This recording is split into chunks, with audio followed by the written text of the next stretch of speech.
না আসলে দেখেন মানে টু বি অনেস্ট আজকে দিনের শুরু থেকেই অনেক ড্রামা দেখছি আমরা সব প্লেয়াররাই।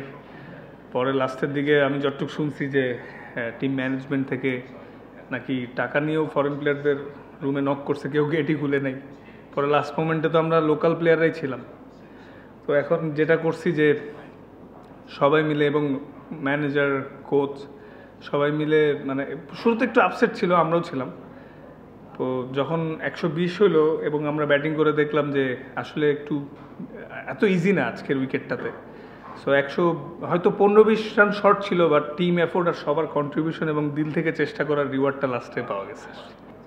না আমার লাইফেও নতুন একটা এক্সপিরিয়েন্স ছিল যে ম্যাচের দিন মানে আমি যতটুকু শুনছি যে আমাদের নাকি বুকিং দেওয়া ছিল শেরাটনে, তো পরে ওয়েস্টিনে ছিল।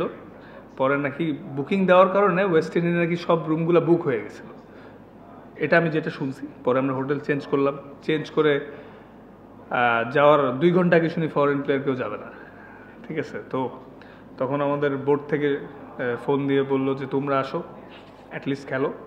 ফরেন প্লেয়ারদেরকেও ফোন করেছিল আমাদের বোর্ড থেকে, বলছে পেমেন্ট ইস্যু না, ক্লিয়ার হয়ে যাবে, বাট তাও তারা আসে নাই। তো শুরুর দিকে আমরা মোরালি একটু ডাউন এবং ডিস্টার্ব ছিলাম, বাট পরে তো দেখলেনি জিতে গেলাম আল্লাহর মতে।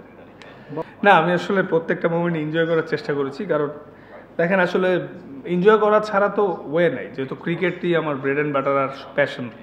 হ্যাঁ, তো মাঠে আমরা এনজয় করছি সবাই। হয়তো আমাদের লোকাল প্লেয়ারও কিন্তু তেমন বিগ নেমস নাই, 2-3 জন ছাড়া ফরেন প্লেয়াররা খেলে নাই। সো আমরা সবাই বলছি লেটস ট্রাই।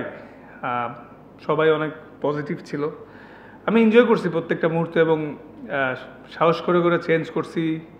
এবং যেই যখন বোলিং আসছে সাপোর্ট করার ট্রাই করছি যে আমাদের হারানোর তেমন কিছু নাই, বাট আমরা আমাদের সেরাটা দিয়ে দেখতে পারি শেষ পর্যন্ত কী হয়। এবং পরে লাস্টে আমাদের পরে রেজাল্ট আসছে, এনজয় করেছি। কালকে একটা ম্যাচ আছে, প্রসেসেই থাকি, যদি যখন সময় হবে সব কিছু সময়ের সাথে সাথে হবে। তকদির বলেও কিছু জিনিস আছে, সামনে অনেক ক্রিকেট খেলা আছে। জাস্ট ভাইয়া অ্যাজ এ ক্রিকেটার হিসেবে আমি এনজয় করতে চাই ক্রিকেটটারে, আর ইমপ্রুভমেন্টের ধারাবাহিকতাটা ধরে রাখতে চাই, আর আল্লাহ যাতে আমরা সুস্থ রাখে এটাই চাওয়া। আসলে ওইগুলো নিয়ে এখন তেমন চিন্তা করছি না, যদি সময় আসলে কখন আসলে পরে দেখা যাবে। টিমের কেউই যখন এরকম ঘটে ভালো ফিল করে না, কারণ দিন শেষে আমরা বিপিএল আমাদের সবচেয়ে বড় টুর্নামেন্ট। এই টুর্নামেন্টে আমাদের সবার একটা এক্সপেকটেশন থাকে যে শান্তিপূর্ণ পরিবেশে থেকে খেলবো, কারণ যে পরিমাণ ক্রাউড হচ্ছে সব মিলে আগের তুলনায় জমজমাট বিপিএল হচ্ছে। কিন্তু আনফর্চুনেটলি আমাদের টিমের বিভিন্ন রকম প্রবলেম হয়েছিল।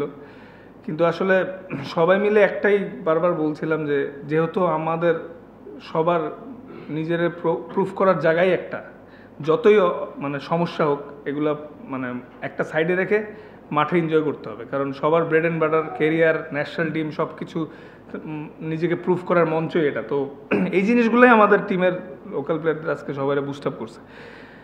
বাট ফিলিংসটা অবশ্যই নাইস তা, কিন্তু এর মধ্যে দিয়ে আমরা চেষ্টা করে যাচ্ছি। অনেক কিছুই নতুন এক্সপিরিয়েন্স হচ্ছে। আমার মনে হয় এইরকম প্রেশারে এত সমস্যার মধ্যে দিয়ে খেলাটা, এটা আরও ফিউচারে উপকারে আসবে। এত চাপের মধ্যে ভালো খেলতে পারলে সামনে খেলাটা অনেক সহজ হয়ে যায়। না আমরা সবাই যেটা জানি ভ্যালেন্টাইন গ্রুপের শফিক সাহেব এই টিমের ওনার, এটাই আমরা সবাই এটা জানি।